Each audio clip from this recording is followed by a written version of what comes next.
Okay, so I recently learned something. It went like a realization. It was like a realization, and I thought about it. And I found out desperation for love usually has nothing to do with love. Okay, so let me start with this. I used to think being in a relationship would fix something in me. Like I can fix her or I can fix him mentality. And it felt like, oh yeah, maybe I could be fixed. Maybe it would make me feel better. It would make me feel less lonely, less unfinished. And for a while, I convinced myself, okay, it did. But you see, there's a cold truth behind that. And even I didn't like it.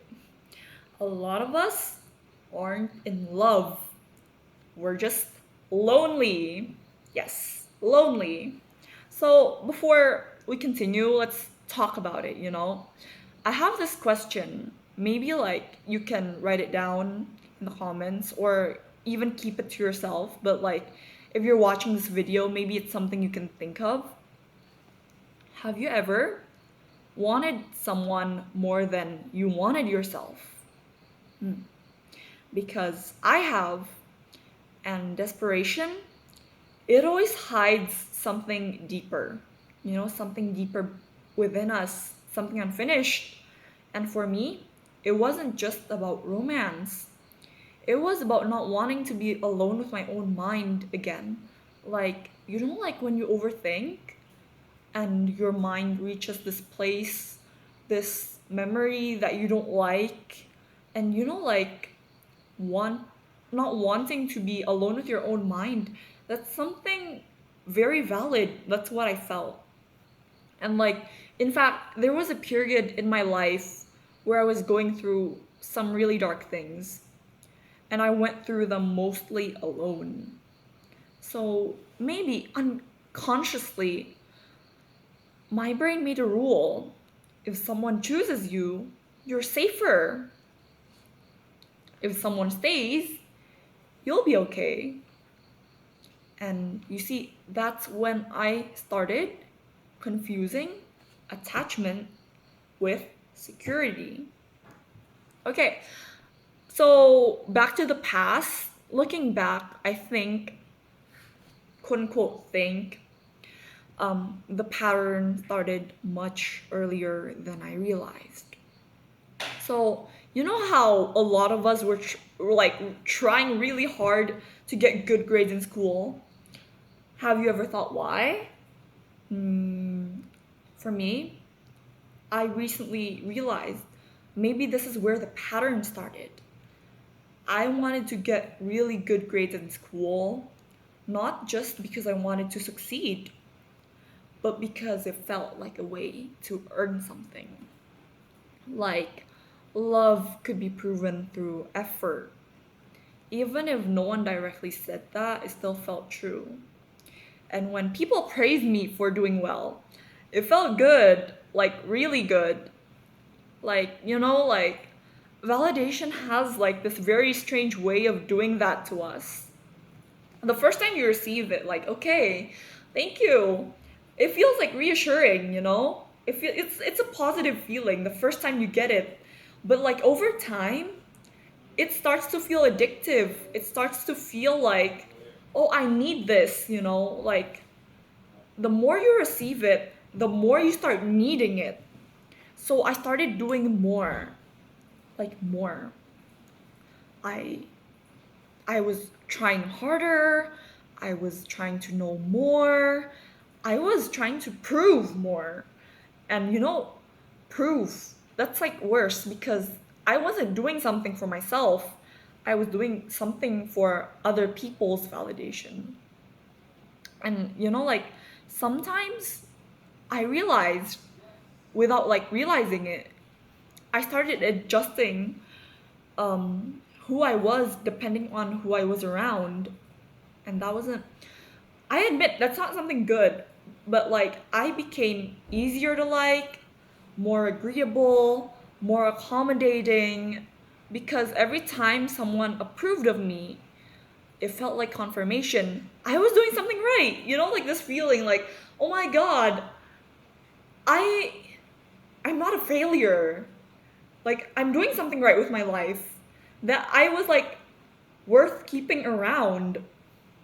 And then, I don't really remember which book I read this from, but I remember reading this one character talk about her fiance once. She didn't see red flags. She saw green ones.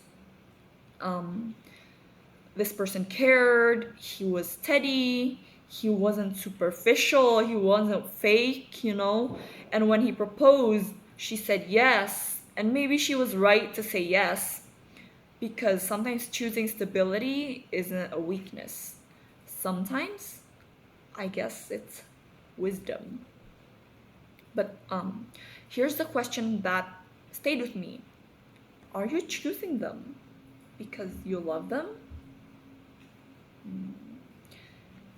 Or because you need them to hold your life together?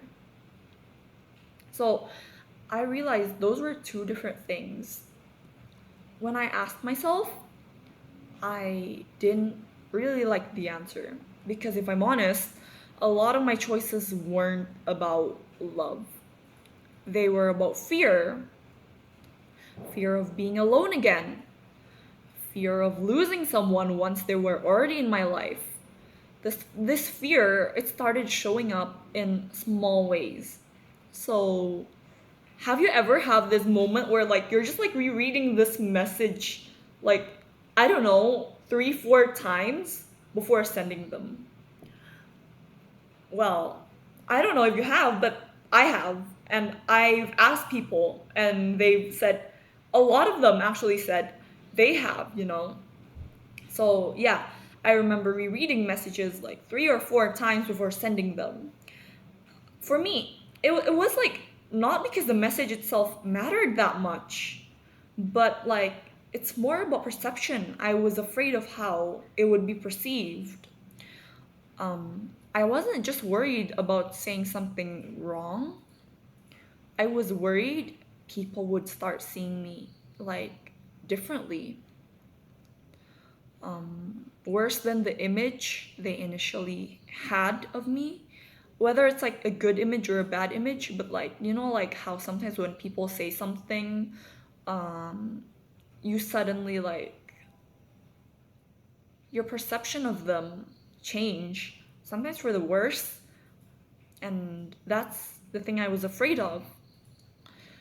So sometimes I would even apologize when I didn't believe I have done anything wrong, just to keep things smooth and just to avoid conflict.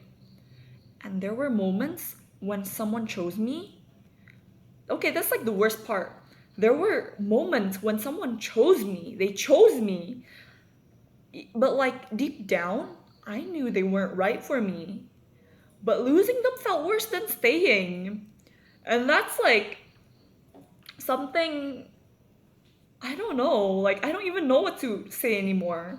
Like, instead of being honest, I adapted. I agreed with opinions I didn't really share. I avoided saying things that might create friction because being chosen, it felt safer than being honest. I wasn't desperate because I loved someone. I was desperate because I was afraid of being alone again. So I told myself, like, how people rationalize? Even I rationalize. I told myself things like, oh yeah, it's okay. No one's perfect. But what I really probably meant in my heart was, don't lose this. Please don't lose this. Like, um, I accepted things I normally wouldn't have. I rationalized what other people called red flags. And I got attached so quickly. In fact, too quickly. I stopped expressing opinions that might create friction. Basically, like, like I became so much easier, more agreeable because, again, being chosen felt safer than being honest. And the more this pattern continued, the more something strange started happening. Validation, it stopped feeling like reassurance. It started feeling like something I depended on. Compliments? You know how, like, when someone compliments you, it could change my entire mood for an entire day. Like this morning, for instance, someone complimented me. I don't know, like my whole day would be like all sunshines and butterflies because of that one compliment. Attention could make everything feel so much lighter. But rejection, even small rejection, felt heavy to me. Like, whenever someone pulled away, my mind went to the same question. Like, what did I do wrong? Is something wrong with me? And up to this point, I sometimes still confuse attention with care. Because attention feels good, but attention, you should remember this, attention isn't the same as someone truly seeing you or truly caring about you. And somewhere along the way, I decided love had to be earned, by being low maintenance, by not being too much, by always being available, by proving I was worth staying for. Like, if someone didn't choose me, I thought it meant I was unworthy. Not incompatible, Sometimes, like, we're just incompatible. But how I felt, I would, like, feel like I was unworthy. And you see, that's not love. That isn't love. That's fear. Fear of going back to a place I barely survived once. Eventually, I started noticing how destructive this pattern was becoming. There were moments where I would do things that weren't good for me, or for other people, in fact, just to keep someone's attention, just to keep someone from leaving. And the strange thing is, it didn't feel like I was slowly losing myself. It felt like I've already accepted it, and that's not something good. You see, because at least if I feel like I'm losing myself, it would mean that I'm not someone who does that.